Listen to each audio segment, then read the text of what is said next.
김영수 씨 70살. 평생을 성실하게 살아온 사람입니다. 젊은 시절엔 작은 회사의 경리로 일했고 중년엔 동네에서 작은 철물점을 운영했습니다. 큰 부자는 아니었지만 자식들 대학까지 보내고 빚 없이 노후를 맞이했습니다. 그것만으로도 그는 자신의 인생에 만족했습니다. 난 평범하게 살았어. 그걸로 된 거지. 그가 입버릇처럼 하던 말이었습니다. 아내 순자 씨와는 45년을 함께했습니다. 맞선으로 만나 결혼했지만 세월이 흐르며 서로가 공기처럼 당연한 존재가 되었습니다. 큰 다툼도 없었고 특별히 달콤한 말을 주고받지도 않았지만 함께 있다는 것만으로 안심이 되는 부부였습니다. 무엇보다 영수 씨는 건강했습니다. 매년 받는 건강검진에서 늘 정상 판정을 받았습니다.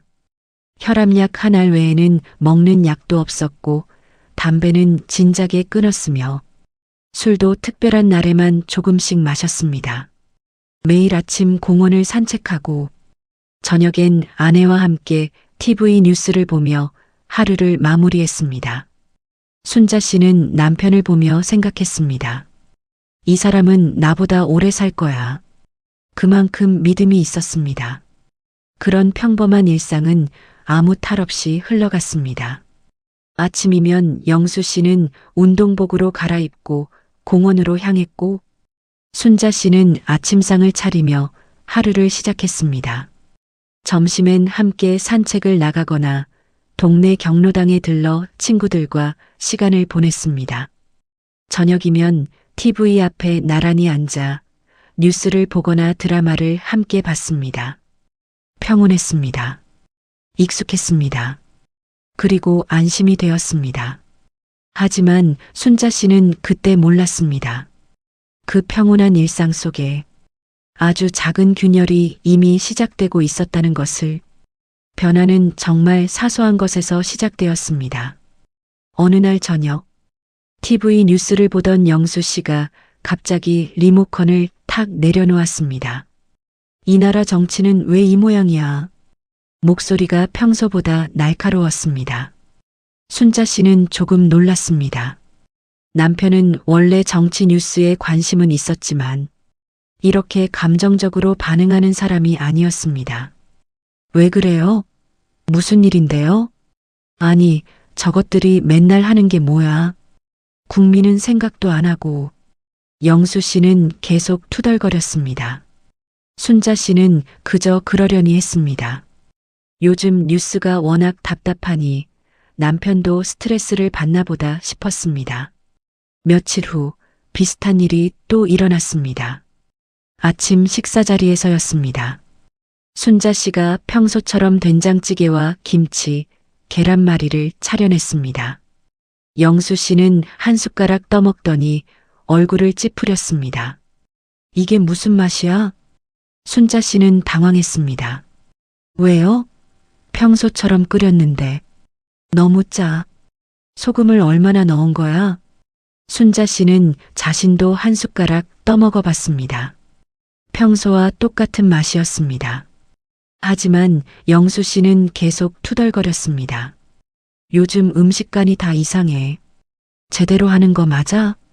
순자 씨는 속상했지만 참았습니다. 나이 들면 입맛도 변하나 보다. 그렇게 스스로를 달랬습니다. 그런 일들이 조금씩 늘어났습니다. 평소 좋아하던 반찬도 갑자기 싫다고 했고 사소한 일에 짜증을 냈습니다. 리모컨이 안 된다고, 신문이 왜 이렇게 글씨가 작냐고, 날씨가 왜 이렇게 덥냐고 불평했습니다. 순자 씨는 조금 이상하다고 느꼈지만 크게 걱정하진 않았습니다. 나이 들면 좀 까칠해지는 법이지. 주변 사람들도 그렇게 말했습니다. 경로당에서 만난 친구들도 비슷한 이야기를 했습니다. 우리 영감도 요즘 툭하면 짜증이야. 나이 탓이래. 맞아. 남자들은 늙으면 더 예민해진다니까.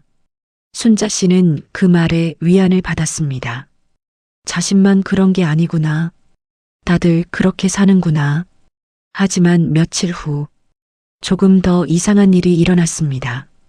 저녁 무렵 순자 씨가 설거지를 하고 있는데 영수 씨가 물었습니다. 오늘 큰애한테 전화 왔어?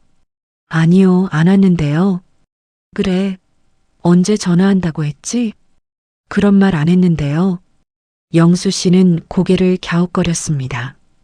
분명 전화 온다고 했는데. 순자 씨는 조금 의아했지만 대수롭지 않게 넘어갔습니다. 아들이 전화 온다고 말했다가 깜빡할 수도 있지 싶었습니다. 그런데 30분쯤 지나서 영수 씨가 또 물었습니다. 큰애 전화 왔어? 순자 씨는 잠시 멈칫했습니다. 아까도 물어봤잖아요. 안 왔다고 했는데. 그랬나? 내가 물어봤어? 네. 방금 전에요. 영수 씨는 멋쩍게 웃었습니다. 그랬구나. 내가 깜빡했네. 순자 씨는 그 순간 가슴 한구석이 싸늘해지는 걸 느꼈습니다. 하지만 곧 그 감정을 억눌렀습니다. 나도 가끔 깜빡할 때 있잖아. 별일 아니야. 그렇게 애써 안심시켰습니다. 그 후로도 비슷한 일들이 종종 일어났습니다. 같은 질문을 반복하거나 방금 한 이야기를 다시 하는 일들. 순자 씨는 그때마다 나이 탓이겠지 하고 넘겼습니다. 어느 날 오후 영수 씨가 산책을 나갔습니다. 평소처럼 공원을 한 바퀴 돌고 오겠다고 했습니다. 그런데 1시간이 지나도 2시간이 지나도 돌아오지 않았습니다. 순자 씨는 불안해지기 시작했습니다. 핸드폰으로 전화를 걸었지만 영수 씨는 받지 않았습니다. 3시간이 다 되어서야 영수 씨는 집에 돌아왔습니다. 얼굴은 땀범벅이었고 표정은 어딘가 당황스러워 보였습니다. 어디 갔다 오는 거예요? 왜 이렇게 늦었어요? 순자 씨가 다급히 물었습니다. 영수 씨는 한참을 망설이다 대답했습니다. 공원 갔다 오는데 길이 좀 헷갈렸어. 길이 헷갈려요? 매일 다니는 길인데요. 그냥 어느 쪽으로 가야 할지 순간 헷갈렸어. 괜찮아. 순자 씨는 가슴이 철렁했습니다. 45년을 살아온 동네인데 매일 다니는 공원길에서 길을 헷갈리다니. 하지만 영수 씨는 괜찮다는 듯 손을 내저었습니다. 나이 들면 그럴 수도 있지. 별거 아니야. 순자 씨는 더 이상 묻지 않았습니다. 하지만 마음 한구석에 불안이 자리 잡기 시작했습니다. 그날 밤 순자 씨는 잠들지 못하고 남편의 잠든 얼굴을 바라봤습니다. 평온해 보이는 그 얼굴. 하지만 왠지 모를 불안감이 계속 가슴을 짓눌렀습니다. 괜찮겠지, 그냥 나이 탓이겠지. 순자 씨는 작게 중얼거렸습니다. 하지만 그 말은 자신조차 온전히 믿지 못하는 위로였습니다. 훗날 순자 씨는 이렇게 말했습니다. 그땐 정말 아무 문제 없다고 믿었어요. 그 믿음이 얼마나 큰 후회로 돌아올지 그때는 몰랐습니다. 그 후로도 일상은 계속되었습니다. 하지만 순자 씨는 남편을 보는 시선이 조금씩 달라지고 있었습니다. 예전엔 그냥 넘어갔을 일들이 이젠 신경 쓰이기 시작했습니다. 어느 날 아침 영수 씨가 아침상을 받으며 오늘 병원 가는 날이냐고 물었습니다. 순자 씨는 병원은 다음 주 화요일이라고 대답했습니다. 영수 씨는 자신이 착각했나 보다며 밥을 먹기 시작했습니다. 그런데 10분쯤 지나서 영수 씨가 또 물었습니다. 그러면 오늘 병원 안 가는 거야? 순자 씨는 숟가락을 든 채 멈칫했습니다. 아까 말했잖아요. 다음 주 화요일이라고. 영수 씨는 어색하게 웃으며 자신이 또 깜빡했다고 말했습니다. 순자 씨는 아무 말 없이 밥을 먹었지만 속으로는 이상하다는 생각이 들었습니다. 방금 한 얘기를 벌써 잊어? 하지만 곧 고개를 저었습니다. 자신도 가끔 그럴 때가 있으니까요. 며칠 후엔 더 당황스러운 일이 있었습니다. 영수 씨와 순자 씨는 오랜만에 큰아들 내외와 저녁 약속이 있었습니다. 저녁 6시 동네 한정식집에서 만나기로 했습니다. 순자 씨는 오후부터 옷을 챙겨 입고 준비를 했습니다. 5시 30분쯤 순자 씨가 남편에게 이제 준비하라고 6시에 식당 가야 한다고 말했습니다. 영수 씨는 TV를 보다가 일어나 옷을 갈아입었습니다. 그런데 5시 50분쯤 영수 씨가 몇 시에 나가기로 했냐고 물었습니다. 순자 씨는 6시라고 10분 남았다고 대답했습니다. 그리고 5분 후 영수 씨가 또 몇 시에 출발하냐고 물었습니다.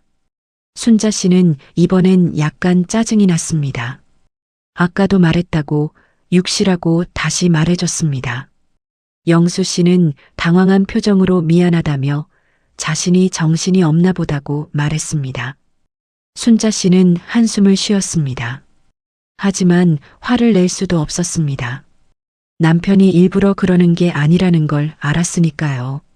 식당에 도착해서도 이상한 일이 있었습니다. 아들이 메뉴판을 보며 아버지께 뭘 드시고 싶으시냐고 물었습니다. 영수 씨는 메뉴판을 한참 들여다보다가 그냥 아들이 시키라고 했습니다. 아들이 갈비찜을 좋아하시지 않냐고 하자 영수 씨는 그거 시키라고 대답했습니다. 그런데 잠시 후 영수 씨가 또 물었습니다. 우리 뭐 시킨다고 했지? 아들이 웃으며 갈비찜이라고 방금 말씀드렸다고 대답했습니다. 영수 씨는 멋쩍게 웃으며 자신이 귀가 얻어서 그렇다고 둘러댔습니다. 집으로 돌아오는 길, 순자 씨는 불안한 마음을 감출 수 없었습니다. 아들도 눈치챘을까? 남편이 같은 질문을 계속 반복한다는 걸. 하지만 아들은 아무 말도 하지 않았습니다. 어쩌면 그저 할아버지가 나이 들어서 그런가 보다 했을지도 모릅니다.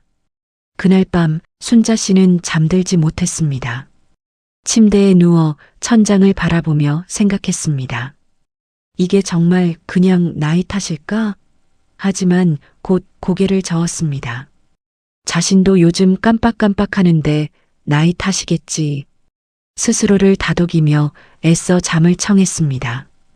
그런데 정말 걱정스러운 일은 며칠 후에 일어났습니다. 영수 씨는 일주일에 한두 번 동네 슈퍼까지 차를 몰고 장을 보러 갔습니다. 그날도 순자 씨와 함께 슈퍼에 가기로 했습니다. 집에서 슈퍼까지는 차로 5분 거리. 영수 씨가 40년 넘게 다닌 익숙한 길이었습니다. 차에 타고 출발했습니다. 그런데 2분쯤 지나서 영수 씨가 갑자기 차를 세웠습니다. 순자 씨가 놀라서 왜 그러냐고 무슨 일이냐고 물었습니다. 영수 씨는 핸들을 잡은 채 주위를 두리번거리며 말했습니다. 저기 슈퍼가 어느 쪽이었지? 순자 씨는 귀를 의심했습니다. 슈퍼가 어느 쪽이냐니? 영수 씨는 슈퍼가 이쪽으로 가는 게 맞냐고 다시 물었습니다. 당연하죠. 40년 넘게 다닌 길인데 왜 그래요? 영수 씨는 당황한 표정으로 갑자기 헷갈렸다고 말했습니다. 순자 씨의 가슴이 철렁 내려앉았습니다. 매일같이 다니던 길을 헷갈린다니. 이건 분명 이상했습니다. 순자 씨는 똑바로 가라고 저기 모퉁이 돌면 바로라고 말했습니다. 영수 씨는 천천히 차를 몰았습니다. 하지만 그의 손은 미세하게 떨리고 있었습니다. 순자 씨는 그 모습을 보며 가슴이 답답해졌습니다. 슈퍼에서 장을 보고 돌아오는 길, 순자 씨는 조심스럽게 물었습니다. 요즘 몸 어디 불편한 데 없냐고. 영수 씨는 없다며 왜 그러냐고 되물었습니다. 순자 씨가 그냥 피곤해 보여서 그렇다고 하자 영수 씨는 나이 들면 다 그렇다며 대수롭지 않게 대답했습니다. 하지만 순자 씨는 안심이 되지 않았습니다. 그날 밤 순자 씨는 경로당에서 친한 친구 미숙 씨에게 전화를 걸었습니다. 혹시 미숙 씨 남편도 요즘 같은 말을 반복하거나 그런 게 있냐고 물었습니다. 미숙 씨는 웃으며 대답했습니다. 많다고. 아침에 약 먹었냐고 물어보고 10분 후에 또 물어본다고. 나이 들면 다 그렇다고 했습니다. 순자 씨가 그렇구나 하자 미숙 씨가 왜 그러냐고 영수 씨도 그러냐고 물었습니다. 순자 씨는 요즘 좀 그렇다고 대답했습니다. 미숙 씨는 걱정하지 말라고 했습니다. 우리 나이 되면 다 그런 거야. 나도 요즘 깜빡깜빡 하는데 뭐. 순자 씨는 전화를 끊고 나서도 마음이 편치 않았습니다. 친구 말이 맞을까? 정말 나이 탓일까? 훗날 순자 씨는 이렇게 말했습니다. 나이가 들어서 그런 줄 알았어요. 그 순간의 안일함이 얼마나 큰 후회로 남을지 그때는 전혀 몰랐습니다. 그 후로도 비슷한 일들은 계속되었습니다. 영수 씨는 약속 시간을 자주 헷갈렸고 같은 질문을 반복했으며 방금 한 이야기를 또 했습니다. 순자 씨는 그때마다 나이 탓이야라고 되뇌었습니다. 하지만 마음 깊은 곳에서는 불안이 점점 커져가고 있었습니다. 어쩌면 순자 씨도 알고 있었는지 모릅니다. 이게 단순히 나이 탓이 아니라는 것을. 하지만 인정하고 싶지 않았습니다. 평생 건강했던 남편이 갑자기 아플 리 없다고 믿고 싶었습니다. 그 믿음이 가장 큰 착각이었다는 걸 깨닫기까지는 아직 시간이 더 필요했습니다. 변화는 점점 더 뚜렷해지고 있었습니다. 하지만 여전히 순자 씨는 그리고 영수 씨 자신도 그것을 병이라고 부르지 않았습니다. 많은 사람들이 착각합니다. 치매는 기억을 잃는 병이라고. 이름을 잊고 날짜를 잊고 사람을 알아보지 못하는 병이라고. 하지만 순자 씨가 먼저 느낀 변화는 기억이 아니었습니다. 그것은 남편의 성격이었습니다.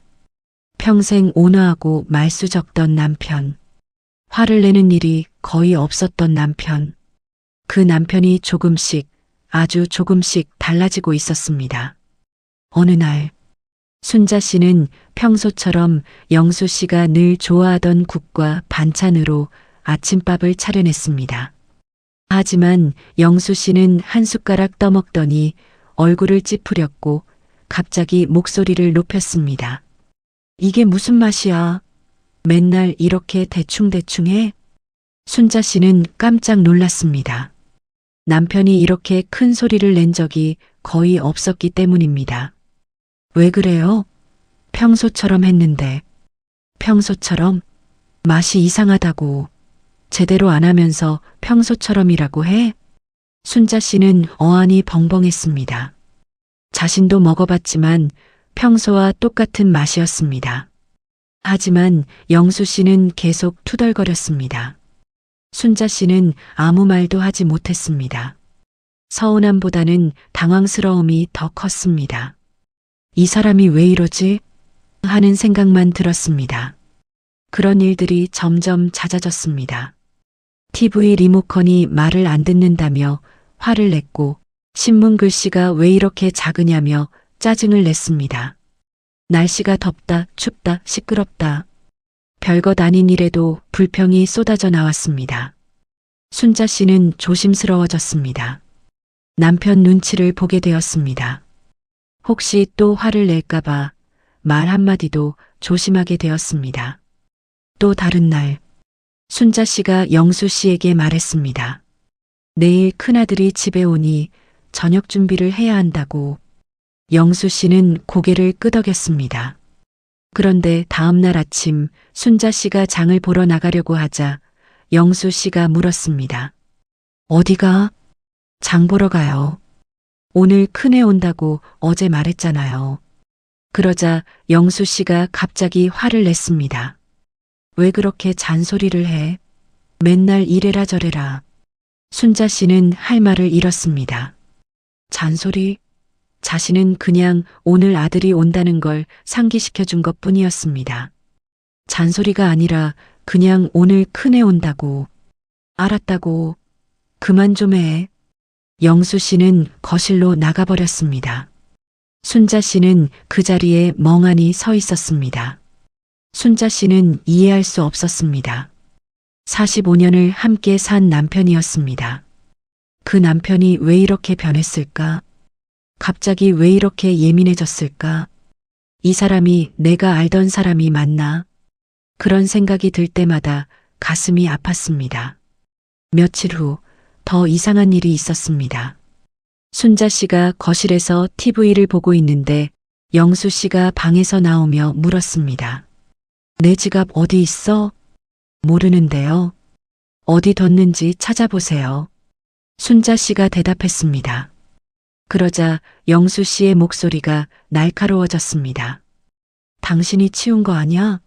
내 물건 함부로 만지지 말라고 했잖아. 안 만졌어요.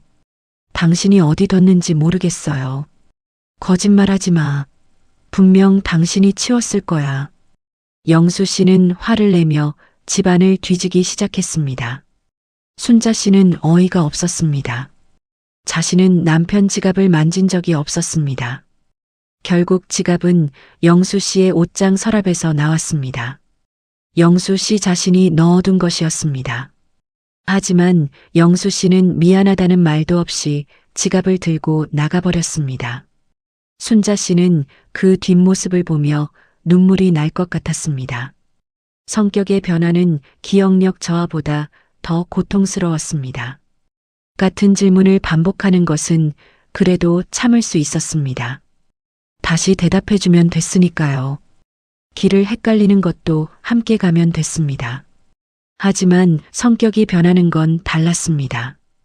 평생 알고 지낸 사람이, 함께 늙어가기로 한 사람이 점점 낯선 사람처럼 느껴졌습니다. 작은 일에도 화를 내고 이유 없이 의심하고 말투가 거칠어졌습니다. 순자 씨는 혼란스러웠습니다. 이게 정말 나이 탓일까? 아니면 자신이 뭔가 잘못하고 있는 걸까? 밤마다 잠들지 못하고 생각했습니다. 혹시 남편이 자신에게 서운한 게 있는 걸까? 45년 동안 잘 살아왔다고 생각했는데 사실은 남편이 불만이 있었던 걸까? 어느 날 저녁 영수 씨가 경로당에서 돌아왔습니다. 그런데 표정이 어두웠습니다. 순자 씨가 물었습니다. 무슨 일 있어요? 영수 씨는 한참을 망설이다가 말했습니다. 경로당에서 친구들하고 이야기하다가 내가 화를 냈대. 네, 나도 모르게. 별것 아닌 얘기였는데 갑자기 화가 났어. 그래서 소리를 질렀나 봐. 영수 씨의 목소리는 떨리고 있었습니다. 처음으로 자신의 변화를 인정하는 순간이었습니다. 나 요즘 이상해. 왜 이러는지 모르겠어. 순자 씨는 남편의 손을 잡았습니다. 그 손이 차갑게 식어 있었습니다. 괜찮아요. 피곤해서 그런 거예요. 하지만 순자 씨 자신도 알고 있었습니다. 이건 단순히 피곤해서가 아니라는 것을, 뭔가 잘못되고 있다는 것을 많은 사람들이 모릅니다. 치매의 첫 신호가 기억력 저하가 아니라는 것을, 성격 변화, 감정 조절의 어려움, 말투의 변화, 이런 것들이 먼저 나타난다는 것을, 우리는 기억을 잃는 것을 두려워합니다. 하지만 정작 먼저 잃는 건 나다움입니다. 평생 쌓아온 성격, 태도, 말하는 방식. 그 사람을 그 사람답게 만드는 것들이 먼저 무너집니다. 순자 씨는 그때 알았어야 했습니다. 남편이 화를 내는 것도, 의심하는 것도, 그 모든 것이 남편의 잘못이 아니라는 것을, 이미 병이 시작되고 있었다는 것을. 하지만 그땐 몰랐습니다. 아니, 알고 싶지 않았습니다. 가장 먼저 변한 건 기억이 아니었다. 치매는 기억보다 성격이 먼저 바뀝니다. 그리고 그 변화 속에서 가장 힘든 건 환자가 아니라 곁에서 지켜보는 사람일지도 모릅니다. 결국 순자 씨는 결심했습니다. 병원에 가야겠다고. 더 이상 나이 탓이라고 스스로를 속일 수 없었습니다. 같은 질문을 반복하는 것, 길을 헷갈리는 것, 성격이 변하는 것. 이 모든 게 그냥 넘어갈 일이 아니라는 걸 이제는 알았습니다. 하지만 남편을 설득하는 건 쉽지 않았습니다. 병원은 왜 가? 난 아픈 데 없어. 영수 씨는 고개를 저었습니다. 순자 씨는 조심스럽게 말했습니다. 그냥 검진 받으러 가요. 나이도 있으니까. 건강검진은 작년에 받았잖아. 다 정상이었고, 그래도 한 번 더 받아보면 좋잖아요. 결국 순자 씨는 자신도 같이 검진받는다는 핑계로 남편을 병원에 데려갔습니다. 동네 종합병원 신경과였습니다. 대기실에 앉아 있는 시간이 유난히 길게 느껴졌습니다. 순자 씨는 손을 꼭 쥐고 있었습니다. 손바닥에 땀이 배어났습니다. 제발 아무것도 아니길. 속으로 기도했습니다. 그냥 스트레스 때문이라고, 피곤해서 그런 거라고 의사가 말해주길 바랐습니다. 드디어 순서가 되어 진료실에 들어갔습니다. 의사는 중년의 여자 선생님이었습니다. 차분한 목소리로 영수 씨에게 몇 가지를 물었습니다. 오늘이 며칠인지, 지금 여기가 어딘지, 아침에 뭘 먹었는지, 간단한 질문들이었습니다. 영수 씨는 대부분 대답했지만 몇 가지는 머뭇거렸습니다. 의사는 고개를 끄덕이며 검사를 받아보자고 했습니다.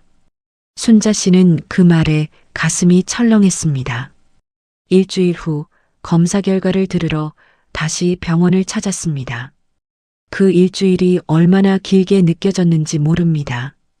밤마다 잠을 설쳤습니다. 괜찮을 거라고, 아무것도 아닐 거라고 되뇌었지만 불안은 점점 커져만 갔습니다. 진료실에 들어가 앉았습니다. 의사는 모니터를 보다가 순자 씨 쪽을 돌아봤습니다. 그리고 조심스럽게 입을 열었습니다. 검사 결과가 나왔는데요. 순자 씨는 숨을 멈췄습니다. 심장이 너무 빨리 뛰어서 의사의 말이 제대로 들리지 않을 것 같았습니다. 의사는 잠시 말을 멈췄다가 천천히 말했습니다. 이미 꽤 진행됐습니다. 그 한마디에 순자 씨의 세상이 멈춘 것 같았습니다. 진행됐다. 이미. 꽤. 그 단어들이 귓가에서 맴돌았습니다. 의사는 계속 설명했습니다. 하지만 순자 씨의 귀에는 제대로 들어오지 않았습니다. 치료, 관리, 약물, 진행 속도, 그런 단어들이 둥둥 떠다니는 것 같았습니다. 영수 씨는 의사의 말을 듣고 있었지만 표정은 담담했습니다. 마치 남의 일을 듣는 것처럼, 어쩌면 제대로 이해하지 못하고 있는 것 같았습니다. 진료를 마치고 나왔습니다. 순자 씨는 다리에 힘이 풀려 휘청거렸습니다. 영수 씨가 물었습니다. 괜찮아? 순자 씨는 고개를 끄덕였습니다. 하지만 괜찮지 않았습니다. 전혀 괜찮지 않았습니다. 집으로 돌아오는 택시 안에서 순자 씨는 창밖을 바라봤습니다. 눈물이 날 것 같았지만 참았습니다. 옆에 앉은 남편 때문에 남편을 불안하게 만들고 싶지 않았습니다. 이미 꽤 진행됐습니다. 의사의 그 말이 계속 머릿속을 맴돌았습니다. 이미라는 건 전부터 시작됐다는 뜻이었습니다. 순자 씨가 나이 탓이라고 넘겼던 그 모든 순간들, 같은 질문을 반복할 때, 길을 헷갈릴 때, 성격이 변할 때, 그때 이미 병은 시작되고 있었던 겁니다. 집에 도착해 현관문을 열고 들어섰습니다. 익숙한 집, 45년을 함께 살아온 집. 하지만 오늘따라 모든 게 낯설게 느껴졌습니다. 영수 씨는 거실 소파에 앉아 TV를 켰습니다. 평소처럼 아무 일도 없었다는 듯이 순자 씨는 부엌으로 들어가 물을 한 잔 마셨습니다. 손이 떨려서 컵을 제대로 잡기도 힘들었습니다. 그날 밤 순자 씨는 잠들지 못했습니다. 침대에 누워 지난 몇 달을 되돌아봤습니다. 아니, 지난 몇 년을. 남편이 처음 이상한 모습을 보인 게 언제였을까? 정확히 기억나지 않았습니다. 어쩌면 1년 전부터였을지도 모릅니다. 아니, 2년 전부터였을 수도 있습니다. 너무 천천히, 너무 자연스럽게 변해서 순자 씨는 알아차리지 못했습니다. 그때 그냥 넘기지 말걸. 후회가 밀려왔습니다. 처음 같은 질문을 반복했을 때, 그때 병원에 갔더라면, 길을 헷갈렸을 때 그냥 넘기지 말고 검사를 받았더라면, 성격이 변하기 시작했을 때 이게 이상하다고 빨리 알아챘더라면, 이미 꽤 진행됐습니다. 그 말이 자꾸 귓가에 맴돌았습니다. 이미 순자 씨가 모르는 사이에 남편의 병은 이미 깊숙이 들어와 있었던 겁니다. 순자 씨는 조용히 울었습니다. 옆에서 자고 있는 남편이 깰까봐 소리 내지 않고 그냥 눈물만 흘렸습니다. 미안했습니다. 남편에게 더 일찍 알아차리지 못해서 나이 탓이라고 별일 아니라고 넘겼던 자신이 원망스러웠습니다. 동시에 두려웠습니다. 앞으로 어떻게 될까? 남편은 얼마나 더 변할까? 언젠가는 순자 씨를 알아보지 못하게 될까? 생각만 해도 가슴이 찢어질 것 같았습니다. 다음 날 아침, 순자 씨는 평소처럼 아침을 차렸습니다. 된장찌개와 김치, 계란말이. 영수 씨는 평소처럼 밥을 먹었습니다. 순자 씨는 남편을 바라봤습니다. 밥을 먹고 있는 남편. 평범한 아침 풍경. 하지만 이제 순자 씨는 알았습니다. 이 평범함이 언제까지 지속될지 아무도 모른다는 것을. 병원에서 나온 지 며칠이 지났습니다. 순자 씨는 아직도 충격에서 벗어나지 못했습니다. 경로당 친구들에게도 말하지 못했습니다. 아들에게도 아직 말하지 못했습니다. 어떻게 말해야 할지 몰랐습니다. 우리 아버지가 치매래. 그 말을 입 밖으로 꺼내는 순간 모든 게 현실이 될 것 같았습니다. 그래서 순자 씨는 침묵했습니다. 하지만 혼자 감당하기엔 너무 무거웠습니다. 밤마다 눈물을 흘리며 스스로를 자책했습니다. 내가 더 일찍 알아챘어야 했는데, 내가 그냥 넘기지 말았어야 했는데, 후회는 끝이 없었습니다. 진단을 받은 후 삶은 달라졌습니다. 아니, 정확히 말하면 순자 씨가 보는 세상이 달라졌습니다. 남편의 행동 하나하나가 이제는 다르게 보였습니다. 예전엔 그냥 넘겼을 일들이 이제는 모두 병의 증상처럼 느껴졌습니다. 같은 질문을 반복할 때마다 순자 씨의 가슴은 철렁했습니다. 또 잊었구나. 성격이 변할 때마다 병이 더 진행되는 건가. 그런 생각들이 머릿속을 떠나지 않았습니다. 의사는 약을 처방했습니다. 매일 아침, 저녁으로 먹어야 하는 약. 진행 속도를 늦춰준다고 했습니다. 완치는 없다고 했습니다. 다만 조금이라도 천천히 가게 만드는 것뿐이라고. 순자 씨는 매일 아침 남편에게 약을 챙겨줬습니다. 하지만 마음 한구석은 허무했습니다. 이게 무슨 소용일까? 그런 생각이 들 때도 있었습니다. 시간이 지나면서 남편의 변화는 더 뚜렷해졌습니다.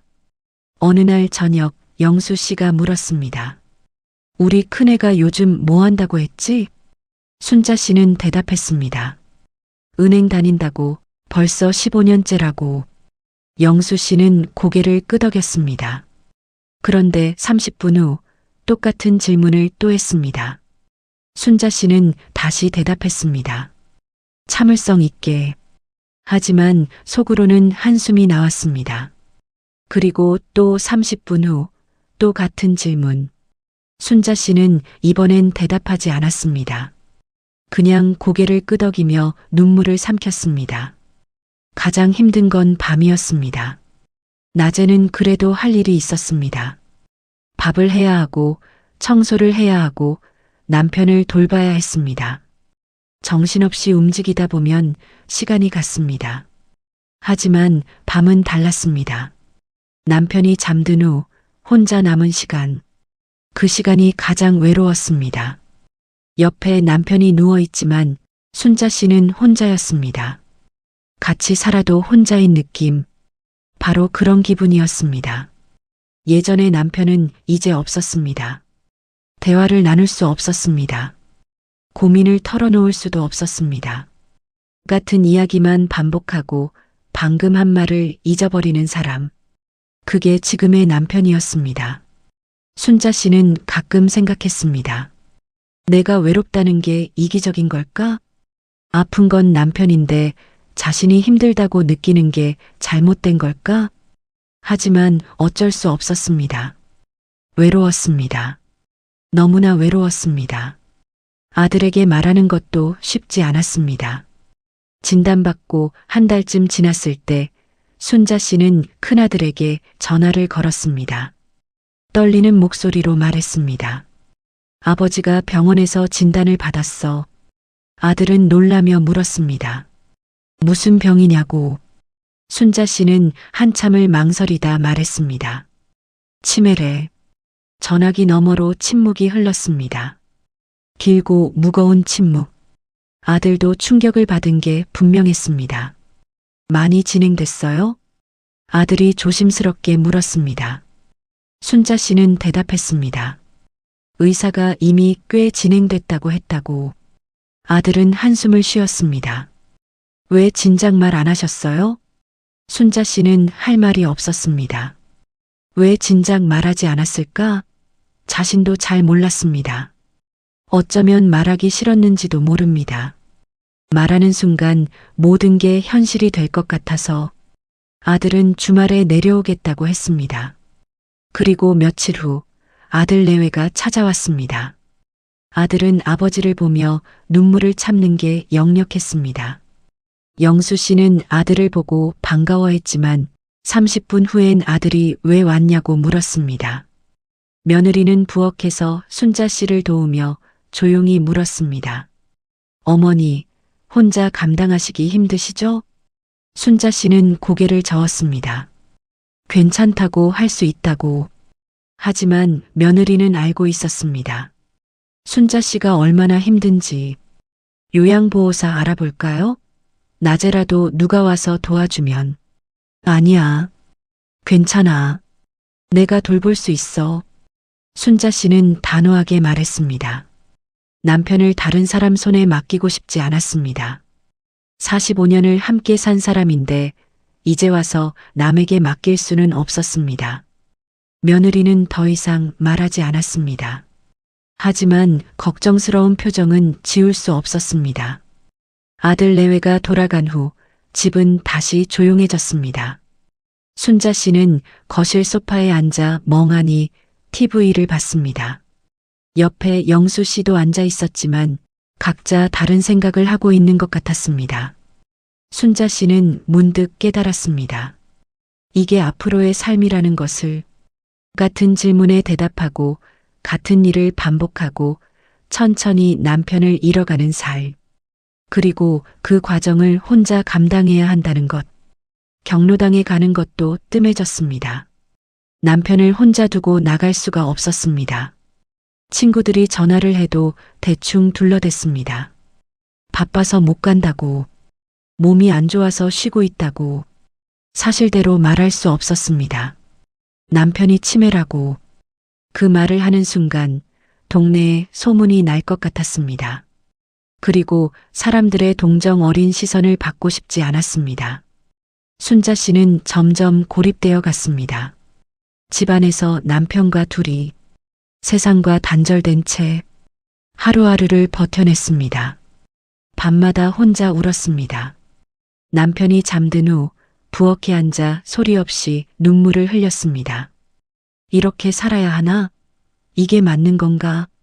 그런 생각들이 끝없이 밀려왔습니다. 어느 날 밤 순자 씨는 거울을 봤습니다. 거울 속의 자신은 늙어 있었습니다. 몇 달 사이에 확 늙은 것 같았습니다. 주름이 깊어졌고 눈가에 그늘이 졌으며 입꼬리는 처져 있었습니다. 나도 병들고 있구나. 그런 생각이 들었습니다. 몸이 아픈 건 아니지만 마음이 병들고 있었습니다. 하지만 그래도 순자 씨는 버텼습니다. 아침이면 일어나 남편에게 약을 챙겨주고 밥을 차리고 하루를 시작했습니다. 같은 질문에 똑같이 대답하고 화를 내도 참았습니다. 왜냐하면 그게 순자 씨가 할 수 있는 전부였으니까요. 45년을 함께 산 남편. 이제 그 남편이 천천히 멀어져 가고 있었습니다. 하지만 순자 씨는 끝까지 곁을 지키기로 했습니다. 비록 같이 살아도 혼자인 느낌이 들지라도, 비록 외롭고 힘들지라도, 그게 사랑이라고 믿었으니까요. 병을 알게 된 후의 삶은 병을 모르고 살던 때보다 더 힘들었습니다. 같이 살아도 혼자인 느낌, 그 외로움은 아무도 이해할 수 없는 것이었습니다. 순자 씨는 지금도 남편을 돌보고 있습니다. 진단을 받은 지 2년이 지났습니다. 남편은 조금씩 더 변해가고 있습니다. 기억은 더 자주 사라지고 성격은 더 예민해졌습니다. 하지만 순자 씨는 여전히 곁을 지키고 있습니다. 순자 씨가 이 이야기를 꺼낸 이유는 단 하나입니다. 자신과 같은 후회를 하는 사람이 더 이상 없었으면 하는 바람. 그것뿐입니다. 순자 씨는 말합니다. 저는 몰랐어요. 정말 몰랐어요. 치매가 기억력만 떨어지는 병인 줄 알았다고. 이름을 잊고 날짜를 헷갈리고 사람을 못 알아보는 병인 줄만 알았다고. 하지만 그게 아니었습니다. 가장 먼저 변하는 건 기억이 아니었습니다. 말투가 변했습니다. 평생 온화하던 사람이 갑자기 거칠어졌습니다. 사소한 일에 화를 냈습니다. 의심이 많아졌습니다. 감정 조절이 안 됐습니다. 순자 씨는 그걸 나이 탓이라고 생각했습니다. 모두가 그렇게 말했습니다. 나이 들면 성격이 까칠해진다고, 남자들은 늙으면 더 예민해진다고, 그래서 그냥 넘겼습니다. 그게 가장 큰 실수였습니다. 만약 그때 알았더라면 성격이 변하는 것도 치매의 신호일 수 있다는 걸, 감정 조절이 안 되는 것도 증상일 수 있다는 걸, 그랬다면 조금 더 일찍 병원에 갔을 겁니다. 조금 더 일찍 진단을 받았을 겁니다. 조금 더 일찍 치료를 시작했을 겁니다. 물론 치매는 완치되는 병이 아닙니다. 하지만 일찍 발견하면 진행 속도를 늦출 수 있습니다. 조금이라도 더 오래, 온전한 시간을 함께 할 수 있습니다. 그 시간이 얼마나 소중한지 잃고 나서야 알았습니다. 여러분께 부탁드립니다. 부모님이, 배우자가 혹은 가까운 누군가가 이런 모습을 보인다면 그냥 넘기지 마세요. 말투가 변했습니다. 평소와 다르게 거칠어졌습니다. 별것 아닌 일에 화를 냅니다. 감정 기복이 심해졌습니다. 나이 들어서 그래. 그렇게 넘기지 마세요. 짜증이 늘었습니다. 의심이 많아졌습니다. 성격이 급변했습니다. 예전 같지 않습니다. 스트레스 받아서 그런가 봐. 그렇게 넘기지 마세요. 같은 질문을 반복합니다. 방금 한 말을 또 합니다. 약속을 자꾸 잊어버립니다. 나도 요즘 깜빡깜빡 하는데 뭐. 그렇게 넘기지 마세요. 익숙한 길을 헷갈립니다. 매일 다니던 곳인데 방향을 못 찾습니다. 운전할 때 주춤거립니다. 이런 신호들이 보인다면 부디 병원에 가보세요. 검사를 받아보세요. 괜찮겠지. 나이 탓이겠지. 그렇게 미루지 마세요. 순자 씨처럼 후회하지 마세요. 의사 앞에서 이미 꽤 진행됐습니다라는 말을 듣지 마세요. 그 말이 얼마나 가슴 아픈지 겪어보지 않은 사람은 모릅니다. 하지만 동시에 말씀드리고 싶습니다. 만약 이미 진단을 받으셨다면 너무 자책하지 마세요. 순자 씨도 그랬습니다. 처음엔 자신을 너무 많이 탓했습니다. 더 일찍 알아차리지 못한 자신이 미워서 밤마다 울었습니다. 하지만 이제는 압니다. 자책한다고 해서 시간이 되돌아가지 않는다는 것을, 후회한다고 해서 상황이 나아지지 않는다는 것을, 지금 할 수 있는 최선을 다하는 것, 그게 중요하다는 것을. 순자 씨는 지금도 매일 남편에게 약을 챙겨줍니다. 같은 질문에 100번이라도 대답합니다. 화를 내도 참습니다. 외롭고 힘들어도 곁을 지킵니다. 왜냐하면 그게 사랑이니까요. 치매는 무서운 병입니다. 사람을 천천히 빼앗아가는 병입니다. 기억도 성격도 그 사람다움도 모두 가져갑니다. 하지만 사랑까지 가져가진 못합니다. 비록 남편이 순자 씨를 알아보지 못하는 날이 온다 해도 순자 씨의 사랑은 변하지 않을 겁니다. 45년을 함께 산 사람. 그 세월은 어떤 병도 지울 수 없으니까요. 만약 여러분도 지금 누군가를 돌보고 계신다면 혼자가 아니라는 걸 기억하세요. 같은 고통을 겪고 있는 사람들이 많습니다. 같은 외로움을 느끼는 사람들이 많습니다. 그리고 부디 스스로를 돌보는 것도 잊지 마세요. 돌보는 사람이 무너지면 아무도 돌볼 수 없습니다. 순자 씨는 마지막으로 이렇게 말했습니다. 지금이라도 알아차리면 늦지 않습니다. 조금이라도 이상하다고 느껴진다면 망설이지 말고 병원에 가세요. 부끄러운 일도 창피한 일도 아닙니다. 일찍 발견할수록 함께할 시간이 늘어납니다. 온전한 모습으로 함께할 수 있는 시간. 그 시간이 얼마나 소중한지 잃고 나면 알게 됩니다. 그러니 잃기 전에 부디 알아차려 주세요. 여러분의 소중한 사람을, 여러분 곁에 있는 그 사람을 조금 더 자세히 들여다봐 주세요. 말투가 변했나요? 성격이 달라졌나요? 감정 조절이 안 되나요? 같은 말을 반복하나요? 그렇다면 지금 바로 지금이 기회입니다. 이 이야기가 누군가에게 작은 도움이라도 되길 바랍니다. 누군가는 이 이야기를 듣고 병원에 갈 수도 있을 겁니다. 누군가는 이 이야기를 듣고 부모님께 전화를 걸 수도 있을 겁니다. 누군가는 이 이야기를 듣고 혼자가 아니라는 걸 느낄 수도 있을 겁니다. 그것만으로도 충분합니다. 순자 씨의 이야기는 여기서 끝입니다. 하지만 여러분의 이야기는 계속됩니다. 부디 후회 없는 선택을 하시길 바랍니다. 다음 이야기도 들으러 오세요. 여러분의 삶에 작은 위로가 되는 이야기들을 계속 전하겠습니다.